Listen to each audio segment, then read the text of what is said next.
조선시대 종로 한복판에서요, 살인사건이 벌어집니다. 소설을 읽어주는 전기수의 죽음이었습니다. 범인은 전기수의 이야기를 듣고 있던 청중이었던 거예요. 갑자기 눈을 부릅뜨고 입에 거품을 물면서 사람을 찔러 죽인 거예요. 무슨 이유로 이런 사건이 벌어졌을까요? 자, 지금부터 이 궁금증 속으로 들어가 보도록 할게요. 안녕하세요. 제주대학교 국어문학과 강문종 교수입니다. 자, 전기수는 소설 속의 역할을 따라서 억양과 몸짓과 얼굴 표정 이런 것들을 해가면서 소설 속에 푹 빠져들게 하는 소설 낭독 전문가입니다. 대체 왜 소설 읽어주는 남자 전기수 종로 한복판에서 왜 죽어야 했을까요? 전기수는 담배가게 앞에서 임경업전이라고 하는 소설을 낭독하고 있었어요. 간신 김자점이 임경업 장군에게 누명을 씌워서 죽이는 대목에 이르자 눈을 부릅뜨고 입에 거품을 물면서 담배를 자르던 칼, 절초검을 들고 앞으로 달려나가서 전기수를 향해서 소리를 지릅니다. 내 이놈, 네가 김자점이랬다! 이렇게 하는 거죠. 결국 청중이 휘두른 칼에 전기수는 그 자리에서 죽고 맙니다. 너무 어이없는 죽음이죠. 얼마나 실감나게 그 낭독을 했길래 그 서사에 몰입을 하게 되고 동일시할 정도로 침잠을 했던 거죠. 그래서 김자점으로 전기수를 착각했던 거예요. 이 사건은 이덕무의 청장관전서에도 실려 있을 정도로 나름대로 유명했던 사건이에요. 조선 소설에 빠지다. 18세기 조선은요, 왕에서부터 백성들까지 궁궐에서 총구석까지 소설을 즐겼던 시대입니다. 승정원 일기에는요, 영조가 구운 몽을 누가 썼는지 궁금해해요. 문장이 매우 좋고 구성도 뛰어나다. 소설에 대해서 가장 유명한 사람은 사실은 사도세자입니다. 굉장히 소설을 좋아했습니다. 이분은 돌아가시기 한 4일 전까지만 하더라도 서유기와 수호지, 삼국지 등 중국의 아주 유명한 소설의 장면을 그림으로 그려놓은 중국 소설 회모본의 서문을 썼을 정도예요. 그것뿐만이 아니에요. 이제 관리들, 신하들도 소설에 푹 빠져 있었는데요. 여기에서 이제 정조의 소설관을 잘 알 수 있는 사건이 있습니다. 1787년 서학 교수로 재직하고 있었던 이상황이라는 사람과 이조참이 김조순이 예문관에서 숙직을 하다가 시간이 좀 남습니다. 그래서 두 사람은요, 당송시대를 배경으로 한 팽산냉연이라고 하는 소설을 읽어요.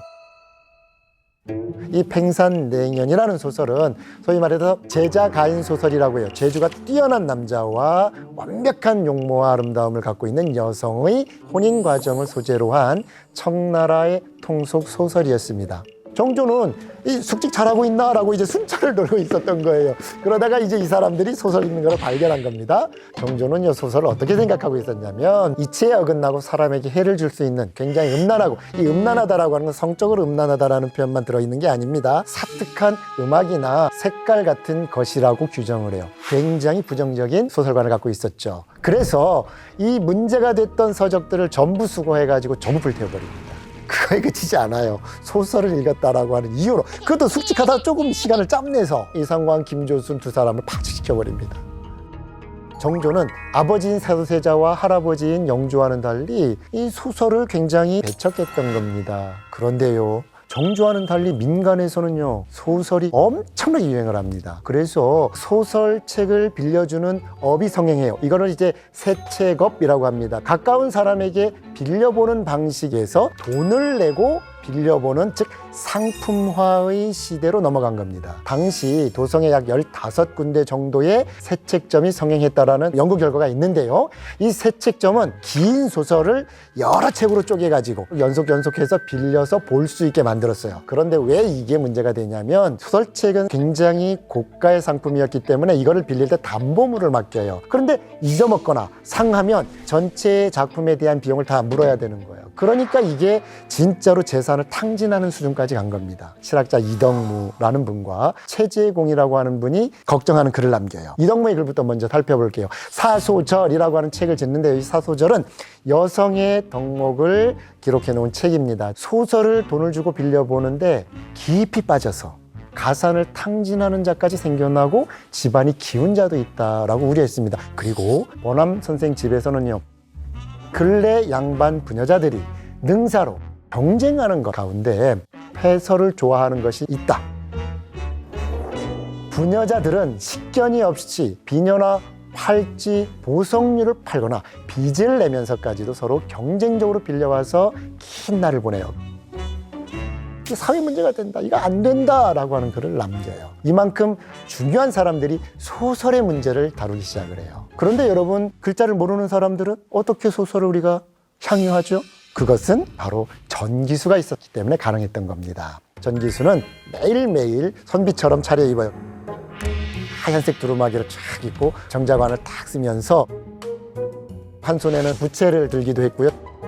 다른 한 손에는 책을 탁 펼쳐서 읽는 장면을 여러분이 상상을 하시면 돼요.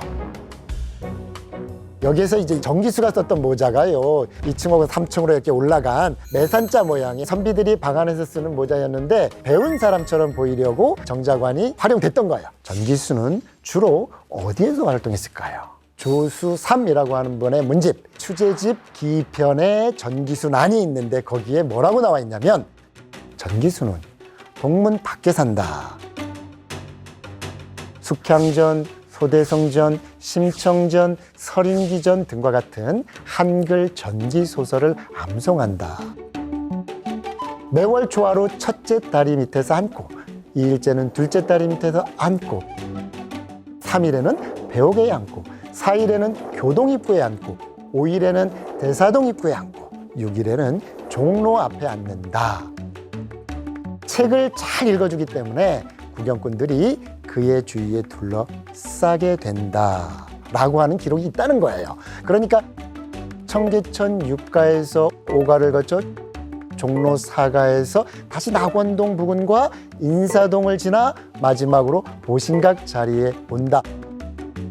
그리고 저작거리에서 좌판을 깔고 목청이 아주 좋게 소설책을 낭독하는 거예요. 연기도 해가면서. 그런데 말이죠, 입장료를 따로 받는 것도 아니고 그냥 모여서 이렇게 듣기만 한단 말이죠. 그러면 전기수는 어떻게 돈을 벌었을까요? 요전법을 썼습니다. 요전법. 요는 뭐냐면 맞이하다, 불러내다 이런 뜻이에요. 전기수가 이제 요전법을 쓰면서 돈을 내지 않을 수 없게 만들었던 거예요. 조수삼은 요전법을 두고 아주 묘한 기술이라고 평가를 해요. 그는 이야기를 가장 절박하게 돌아가 반드시 들어야 할 대목에 이르면 갑자기 침묵하여 아무 소리도 내지 않는다. 그러면 사람들이 그 다음에 듣고자 하는 욕망 때문에 다투어 돈을 던진다. 이것을 돈을 부르는 법, 요전법이라 한다. 무기가 뭘까요? 침묵이에요, 침묵. 자, 심청과 신봉사가 만난 결정적인 장면, 이몽룡이 춘향을 만나서 옷구름을 이렇게 쫙 푸는 장면에서 탁 멈춰버려. 야, 계속 얘기해줘. 야, 지금 클라이막스인데 던져.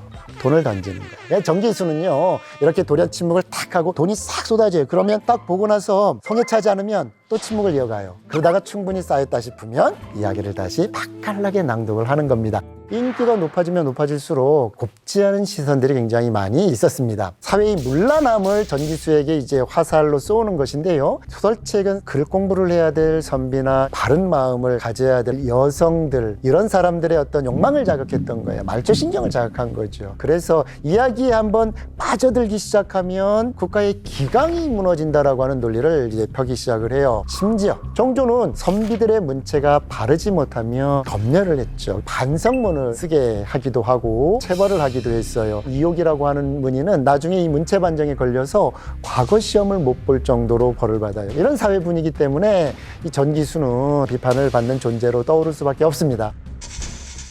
저는요, 전기수를 마무리하면서 이 얘기를 해드리고 싶어요. 전기수는요, 지금으로 말하면 굉장히 유능한 예능인이었고요, 지식의 전달자이기도 했고요, 공론의 장에서 구심점 역할을 했던 분이에요. 그리고 글자를 모르던 사람에게도 문화생활을 할 수 있게 해주었던 존재.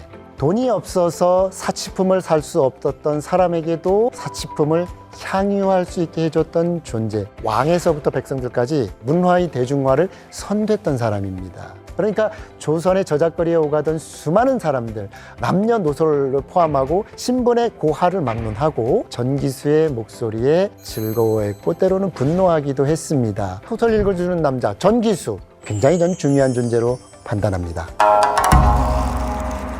이 백정 따위에게 너 옷을 빌려줬어? 가축의 목숨만 다루는 것이 아니라 사람의 목숨도 다루다 보니까 굉장히 차별을 받았던 거예요. 돈이 가는데 뭐 어떤 직업인들 없겠습니까? 불법을 저지르면서 했던 거죠. 그런데 말이죠. 가장 천왔기 때문에 또 가장 두려운 존재라고 이제 안녕하세요. 제주대학교 국어문학과 강문정 교수예요. 여러분은 주변에서 진짜 인간이기를 포기한 사람들, 자만적인 사람들을 뭐라고 부르나요? 보통 백정이라고 그러죠. 백정놈의 새끼 뭐 이런 백정 같다라고 하는 표현을 굉장히 많이 쓰죠. 근데 사실은 조선시대 때 백정은 도축업을 주로 담당했던 사람인데 백정이 어떤 존재이고 또 주변의 역사들은 어떤 역사들이 있는지 백정의 역사로 들어가 보도록 하겠습니다. 백정은 사실은 굉장히 차별과 멸시를 받았던 사람들이었어요.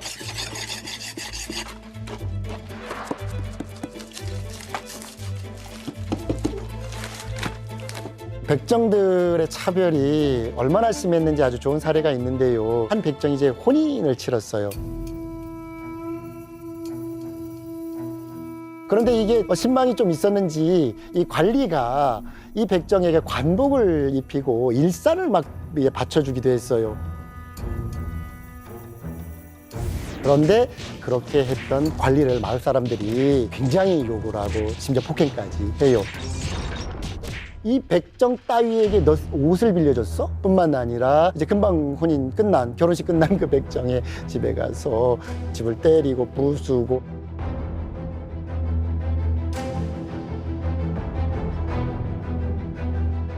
그리고 개성부, 관청에 이런 일들을 엄하게 다 들여달라고 민원까지 제기해요.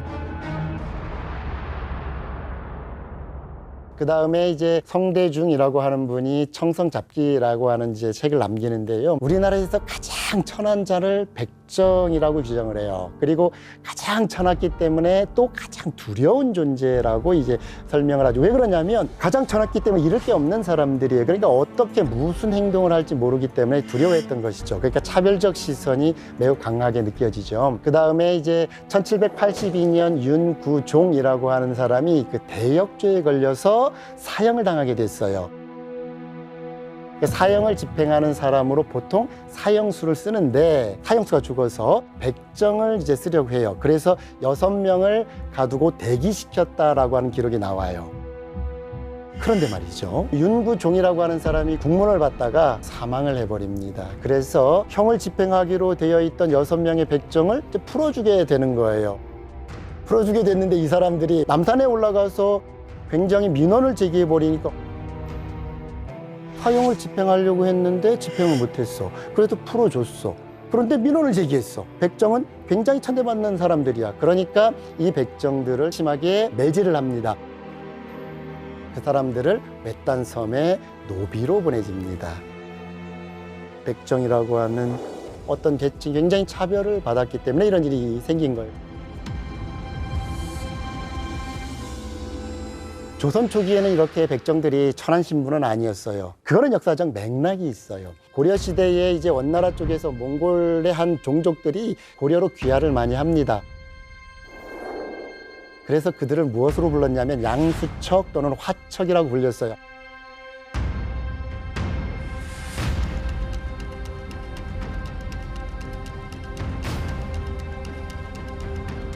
그래서 이 사람들이 주로 물건을 만들어서 팔기도 하고 유목에 익숙했던 사람들이기 때문에 도축업에 많이 종사를 하게 돼요. 쉽게 말하면 농업이라고 하는 것에 정착을 잘 못했던 거지요.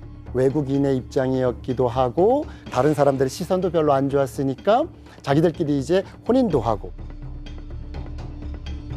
네트워크를 형성해서 한 공간에 살았단 말이죠. 정체성이 뚜렷했기 때문에 결속력이 굉장히 강했어요. 그러다 보니까 무리를 지어 돌아다니고 경제적으로 조금 힘들었기 때문에 도둑질도 많이 하게 되고 사람도 다치게 하고 사회 문제이자 국가 문제로 많이 떠오릅니다. 그 중에 세종대왕이 이제 이 사람들을 정착을 시켜요. 이들에게 부여해준 명칭이 평범한 백성이라는 의미의 백정이라고 하는 단어를 붙여줘요. 토지를 주면서 농사도 짓게 해주고 호적도 만들어주고 호적이 올라갔다라는 것, 이거는 양인에 해당하는 거죠. 양반도 양인에 들어가요. 양인은 마음만 먹으면, 능력만 있어요, 벼슬도 할 수 있는 존재들이 양인이었어요. 그럼에도 불구하고 농사에 많이 이렇게 정착은 하지 못했던 거예요. 천시받고 차별받기 시작했던 거죠. 결과적으로 이분들이 이럴 수밖에 없었던 것들은 유목민의 어떤 문화를 빨리 버릴 수가 없었던 겁니다. 사냥과 유목이 굉장히 전공이었기 때문에 농사를 짓는 게 쉽지 않아요. 완전히 새로운 문화를 이제 받아들여야 하기 때문에, 그래서 결국은 백정은 백정인데 새로운 의미의 백정이죠. 즉 의미가 바뀐 거죠. 그래서 앞에 새로운 신자를 붙여서 신백정이라는 용어로 이제 부르면서 차별을 했던 거죠.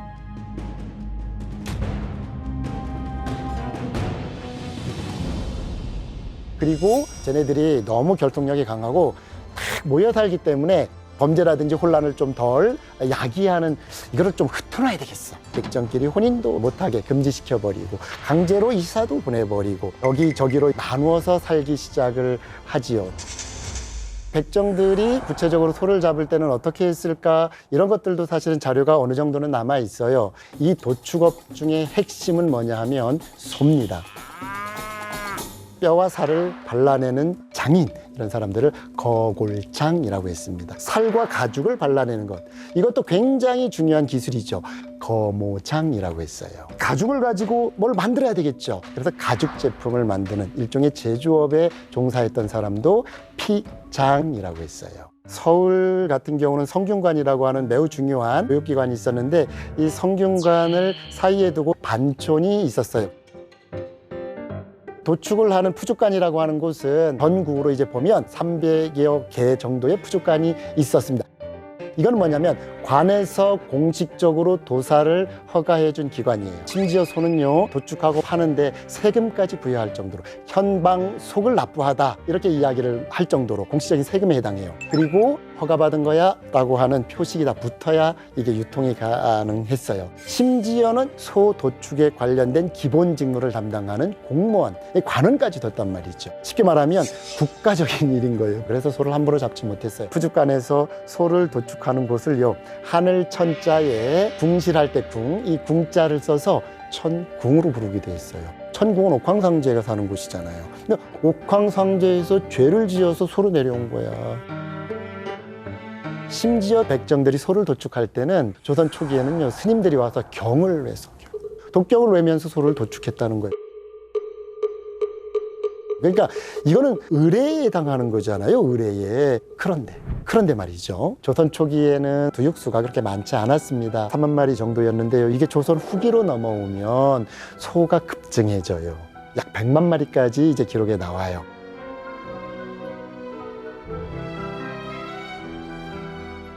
소가 기본적으로 돈이 되는 거야. 이 자본이 여기 끼어들기 시작해요. 그래서 관에서 철저하게 필요에 따라 소를 도축했던 시스템이 서서히 무너지기 시작해서 민간업자가 이제 여기에 들어가기 시작하는 겁니다. 그런데 민간업자가 아무리 소를 도축한들 관에서 눈을 감아주지 않으면 불가능하잖아요. 왜냐하면 소 도축은 정부에서 허가를 받아야 되는 것이기 때문에. 그러니까 지방에 있는 관리들이 어떻겠어요? 민간 도축업자들과 손을 잡아가지고 짜고 치는 거죠. 그냥 눈 감아 주는 거예요. 그래서 수령들과 손을 잡은 민간 도축업자들이 소를 잡아서 유통을 시키다가 걸리면 어떻게 해요? 수령도 처벌을 받고 민간 도축업자도 처벌을 받는, 이런 일들이 또 굉장히 많이 나왔어요. 돈이 가는데 뭐 어떤 직업인들 없겠습니까? 불법을 저지르면서 했던 거죠. 이 백정이라고 하는 이 코너를 마무리하면서 여러분에 꼭 이제 들려드리고 싶은 말이 있어요. 백정이 다 백정이 아닙니다. 육가공업자에 해당하는 분들, 그리고 그 부산물을 가지고 2차 상품을 만드는 사람들을 포함해서 백정이라고 우리가 칭했던 겁니다. 그래서 분야별 전문 기술이 있었고 그 전문 기술을 익힌 사람들이 다 있었다는 것, 결국 기술자들이에요.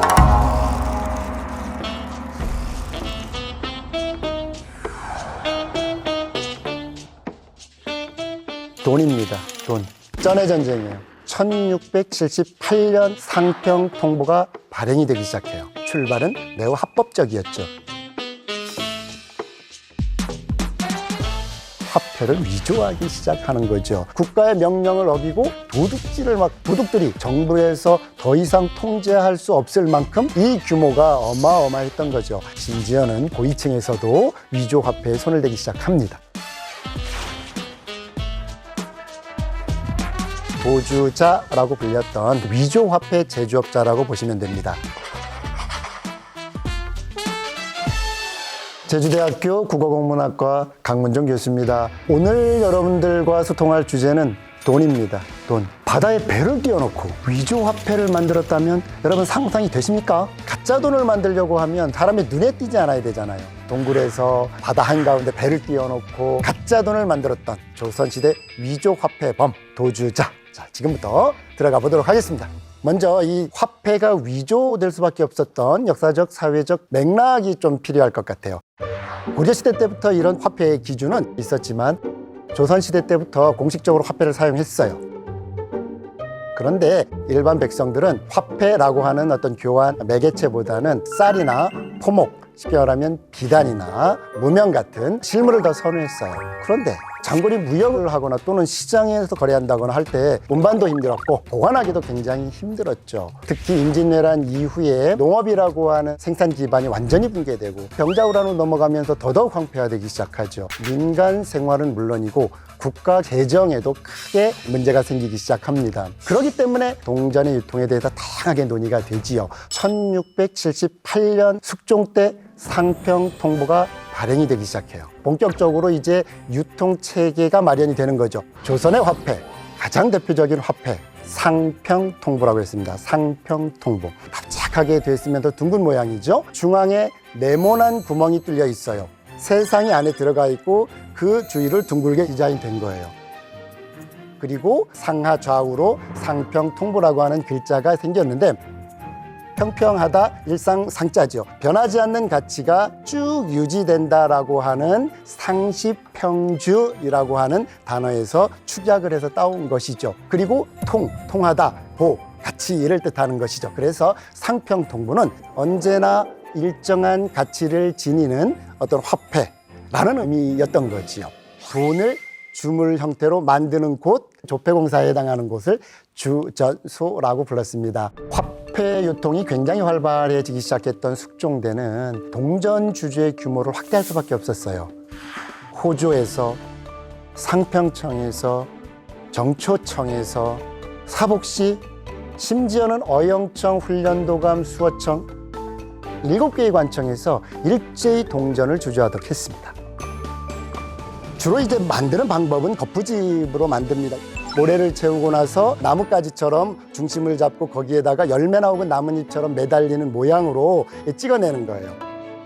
우리가 화폐를 엽전이라고 부르기도 하는 것이 이 나뭇잎 모양 때문으로 이제 추정을 하기도 하죠. 그리고 쇳물을 이제 녹이는 그거를 도가니라고 하잖아요. 그 도가니에서 돌이라든지 주석이라든지 즉 상평통보를 제조하는 데 들어가는 어떤 재료를 녹입니다. 쇳물을 만드는 거예요. 그리고 거푸집 구멍으로 그 쇳물을 집어넣고 그 다음에 굳으면 거푸집을 해체하는 거죠.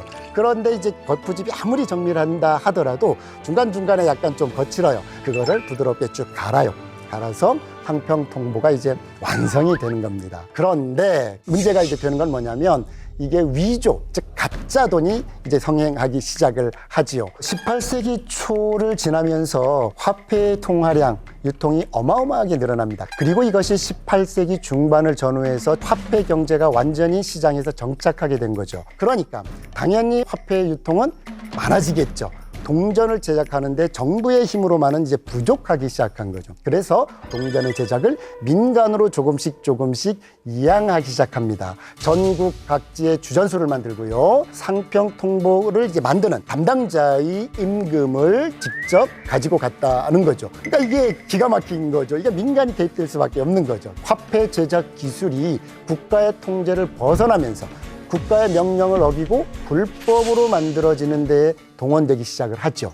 그래서 민간에서 주조를 할 때 사적으로 재료를 조금씩 첨가하기도 하고 제조하다가 남는 재료를 사적으로 이용하기도 하고 구리를 대신하여 가격이 저렴했던 납이라든가 흑연을 또 사용하기도 합니다. 그러다 보니까 구리가 남아돌 경우 그거를 사적으로 활용할 수 있는 여지가 또 생기는 거죠. 구리 제품들이 민간에서 많이 있었잖아요. 그런데 똑같은 무게로 돈을 만들어서 팔게 되면 3배 이상의 이익을 낼 수 있었고 그러다 보니까 심지어는 집에 있는 노그릇들이 막 절도를 당하는 그런 사건들이 또 발생하기 시작하는 거죠. 상평통부의 주조는요, 시장 가치가 굉장히 높아요. 적게는 2배, 많게는 5배의 시장 가치를 형성했기 때문에 이익이 많이 나는 데에 사기 위조가 없을 수가 없겠죠. 화폐의 위조가 조직적이고 기업화됩니다. 남녀노소를 불문하고 이제 집단을 형성해서 은신처를 마련하고 그곳에서 화폐를 위조하기 시작하는 거죠. 정부에서 더 이상 통제할 수 없을 만큼 굉장해집니다. 19세기에 이제 한장석이라고 하는 분은 시중에 위조 화폐가 너무 많이 풀려 있어. 이건 너무너무 심각해라고 지적하는 어떤 기록도 나올 정도예요. 화폐 위조가 심각해지자 정부는 화폐 위조를 강력하게 단속하기 시작합니다. 그러다 보니까 위조 화폐를 제작하는 업자들은 서울을 떠납니다.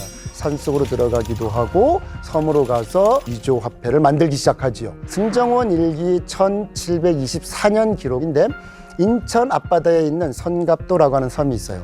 여기에서 위조 화폐가 제작되고 있다는 제보를 받습니다. 그래서 급습을 하죠. 그런데 이 단속 정보가 새 나갔던 거예요. 위조 화폐 제작업자들이 전부 도망칩니다. 급하게 도망을 치다 보니 그들이 만들었던 중요한 재료들을 챙기지 못하고 도망가요. 근데 가지고 가지 못했던 것만 수거한 것이요. 구리가 3,000근, 납이 2,000근, 석탄이 200섬. 압수물만 보더라도 위조를 했던 그 양은 우리가 굉장히 생각할 수 없을 만큼 어마어마했던 것을 추정할 수 있습니다. 위조 화폐에 관련된 내용들이 이옥이라고 하는 분의 문학작품에 등장하기 시작해요. 석굴도주사라고 하는 글이 하나 있는데요. 경상남도 진주 지역에서 토폭군이자 영탐꾼이라고 되어 있어요. 이름은 허남입니다. 그러니까 형사이자 정보원의 역할을 했던 사람이라고 보시면 되는데요. 시장에 갔더니 허남의 눈에 굉장히 사치스러운 소비를 하는 3명의 여성이 등장하는데요. 이 구입하는 물건이 너무너무 어마해서 물건을 운반하는 짐꾼이 5명이나 있었어요. 사대부가 여성은 같지 않은데 과소비를 하고 짐꾼을 동원해서 이동해 따라가 봤어요. 그래서 도착한 곳이 고성 지방에 있는 큰 동굴이었어요. 그 안에 가봤더니 이제 쇠를 녹이는 시설만 10여 개. 가짜 상평 통보를 만들고 있었습니다. 엄청났다는 겁니다. 고민했겠죠. 여기서 바로 잡을까? 그런데 마을, 가족까지 다 있었던 조직이에요. 그러니까 이게 어마어마하게 큰 조직이었단 말이에요. 여기서 일망타진하기는 불가능합니다. 그래서 뇌물을 받고 설득당했다라고 하면서 돌아가는 거예요. 그런데 웬걸? 포졸들을 데리고 와서 급습했을 때는 이미 전부 다 도망을 가고 없어버렸던 겁니다. 이게 이제 이 위조화폐의 일상성을 우리가 쉽게 느낄 수 있는 부분이기도 해요. 심지어는 고위층에서도 위조화폐에 손을 대기 시작합니다. 숙종 때 판서를 지낸 이경희의 손자 며느리가 주조를 하다가 발각이 돼요. 즉각 투옥이 되죠. 그리고 같이 위조했던 사람들은 전부 다 교수형에 처해집니다. 화폐를 제조했던 관리들조차도 위조에 참가하기도 하죠. 43만 냥을 실제로 만들어요. 그리고 문서로는 25만 냥만 주조했다고 보고하는 겁니다. 나머지 18만 냥은 취하는 겁니다. 정부는 위조화폐를 막기 위해서 정말 다양한 정책들을 추진합니다. 첫 번째로 했던 것이요. 화폐 자체에 위조할 수 없는 표식들을 만들게 하는 거지요. 1690년, 숙종 16년입니다. 방위전의 뒷면에 보면 두 이자가 새겨져 있었어요.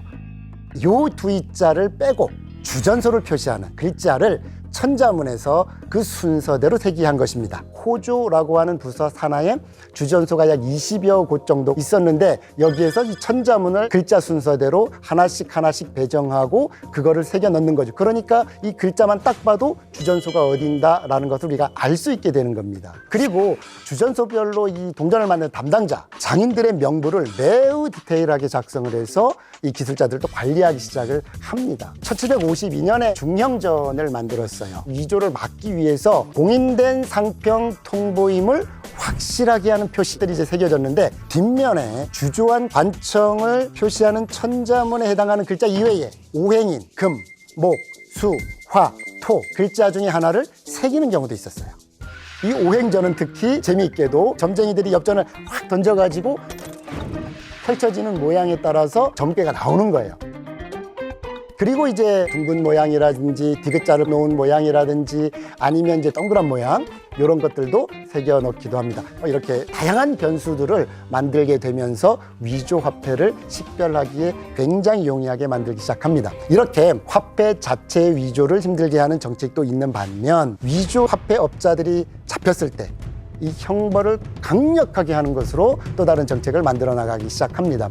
비변사 등록이라고 하는 문헌에는요, 남몰래 돈을 주조하였다가 적발된 자는 대적으로 규정을 해요. 화폐를 위조하다가 발각되면 직접 만든 사람은 사형에 처하고 공범을 도와준 사람은 유배에 그쳐요. 그렇기 때문에 화폐를 위조하다 체포된 자는 나는 도와주기만 했어요, 직접 하지 않았어요 라고 변명을 하여 죽음을 모면합니다 라는 기록이 되어 있어요. 그리고 1695년이죠. 남구만이라고 하는 분은 화폐를 위조한 사람들이 공범까지도 강력하게 처벌하지 않으니까 이게 문제가 된다라고 이제 주장을 합니다.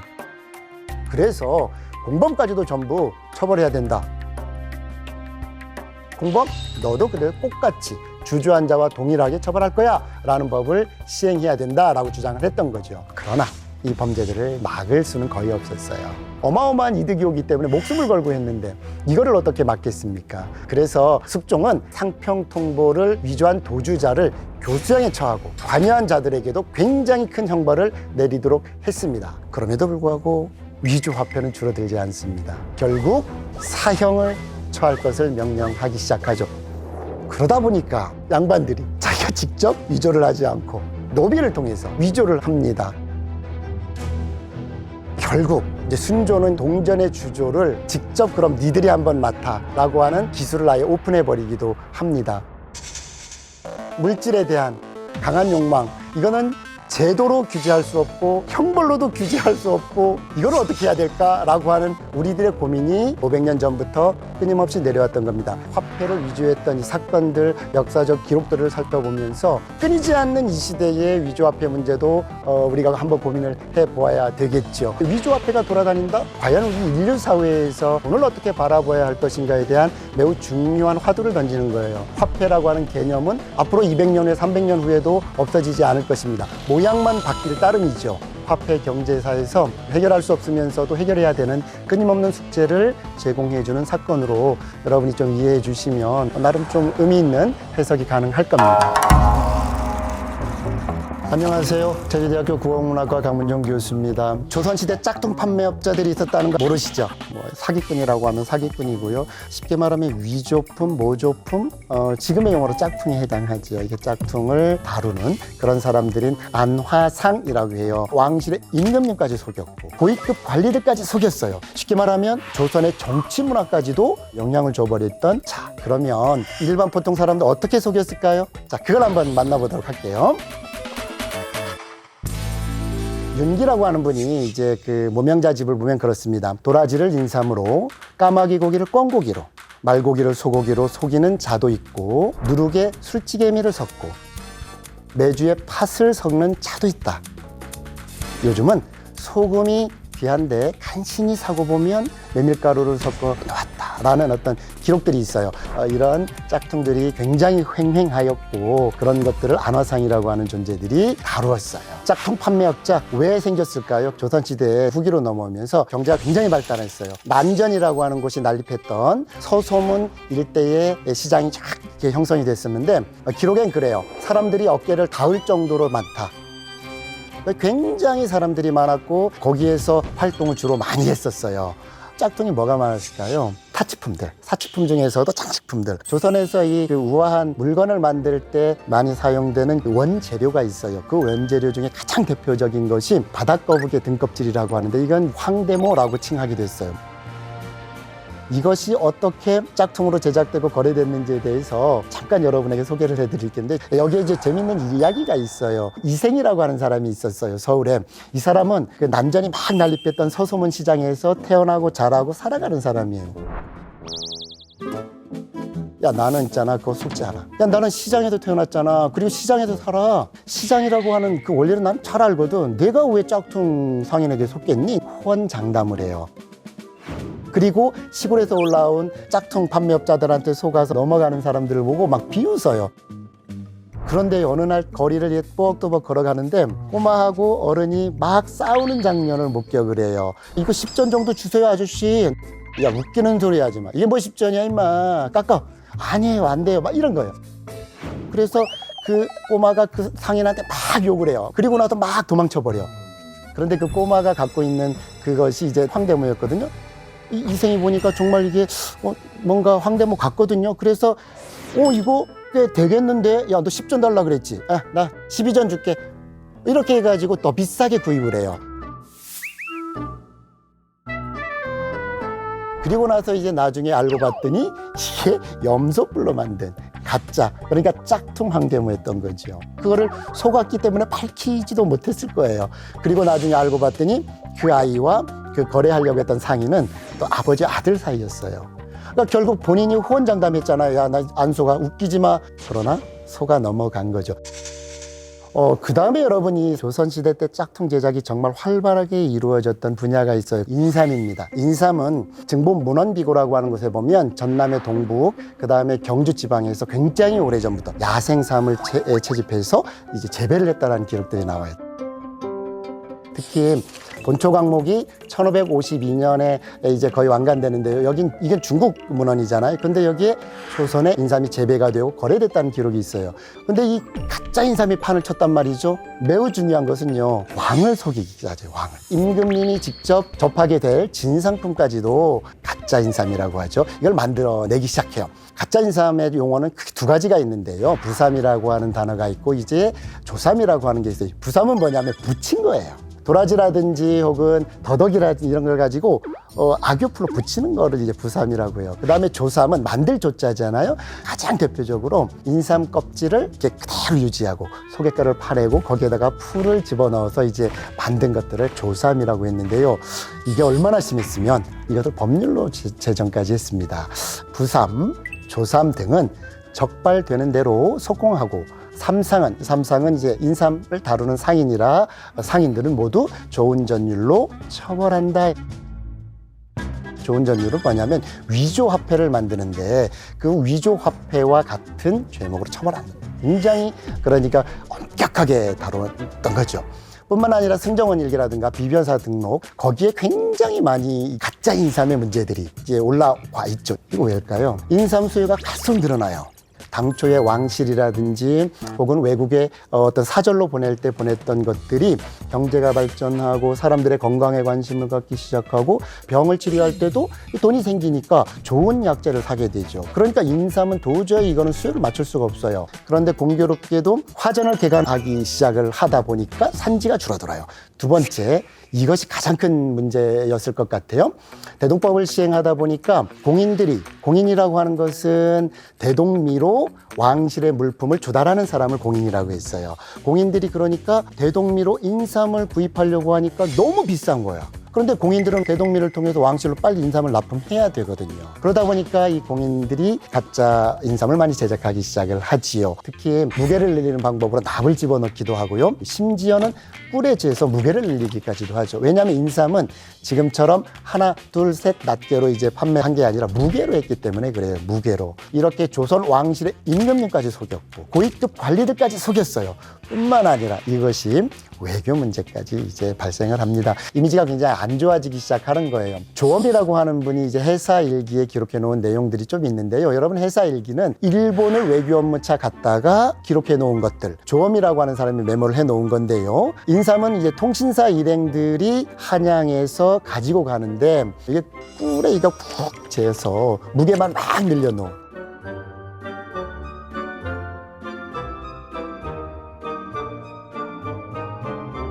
인삼은 단맛이 중요한 게 아니잖아요. 이게 약재로 썼기 때문에, 즉 병을 치료하고 생명에 관계된 거라 꿀에 잰다라는 것은 좀 이제 부정한 행위이죠. 그리고 이제 조태혁이라고 하는 분이 기록에도 통신사 일행이 귀국하는 길에 대마도에 이제 들렀는데, 대마도에서 이 담당하는 사람들이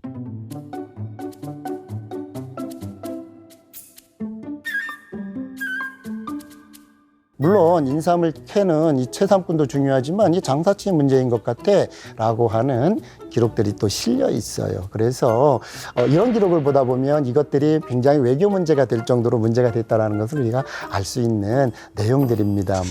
여러분에게 좀 이제 소개해 드릴 부분은 정말 유명한 정치 사건과 연결되어 있는, 쉽게 말하면 조선의 정치 문화까지도 굉장히 직간접적으로 변화하는 데 영향을 줘버렸던 짝퉁 사건에 해당해요. 조선시대 때 짝퉁 제작이 정말 활발하게 이루어졌던 분야가 있어요. 그건 뭐냐면 서와 화예요. 굉장히 중요한 어떤 사람들의 글씨, 그 다음에 매우 유명한 화가의 그림, 이런 것들은 모조품이 막 나돌았단 말이에요. 조선의 사신들이 중국으로 가서 선물을 구입할 때 주로 활동했던 곳이 유리창이라는 곳입니다. 여기에서 조선인들이 책을 사고 비단을 사고 자기를 사고 그림을 사고 그 다음에 글씨를 사고 했던 곳이에요. 여기에서요, 이 민정중이라고 하는 분은요, 1669년에 이제 그 중국으로 사신으로 가요. 그때 의종이라고 하는 사람이 직접 썼다라고 하는 어필, 이 어라고 하는 단어는 보통 임금어자예요. 특히 의종은 명나라 마지막 황제거든요. 이 마지막 황제의 어필인 비례부동, 이 네 글자를 이제 구입을 한 거라고. 이 비례부동은 뭐냐면 얘가 아니면 움직이지 마라, 즉 도리에 맞지 않으면 행동하지 마라고 하는 아주 명언에 해당해요. 이제 이거를 딱 보고 나서 송시열, 노론의 가장 대표적인 인물이죠. 송시열이라고 하는 사람 감동을 합니다. 그래서 화양동 바위에 이거를 새겨 놓았습니다. 그리고 그 옆에 만동묘라고 하는 거를 만들어 놓았죠. 여기에 무엇을 기렸냐 하면 여러분이 잘 아시는 그 임진왜란 때 조선에 원군을 파견해 주잖아요. 이거를 조선이 망할 때까지 그 은혜를 잊어서는 안 된다고 얘기를 해요. 두 황제를 기리는 만동묘를 만들었던 거죠. 여기가 이제 노론들의 가장 상징적인 장소가 되어버려요. 그런데 이제 그때 청나라를 우리가 배척하자, 또는 청나라를 우리가 정벌해야 돼, 뭐 이렇게까지 이야기를 할 정도로 하면서 그 이념을 만들어내는데 여기가 상징적인 역할을 합니다. 짝퉁이었던 것이 분명한 이 자료가 이념의 상징으로 굳어지기 시작하고 정치사에까지 영향을 미쳤어 라고 하는 것은 굉장히 눈여겨볼 필요가 있는 거예요. 오늘 여러분에게 짝퉁 판매업자 안화상에 대해서 설명을 했는데, 그거보다 더 중요한 것은 안화상을 둘러싼 조선시대 생활문화, 이런 현상들에 조금을 주목하면 여러분들이 굉장히 좋은 컨텐츠를 활용이 가능할 거예요.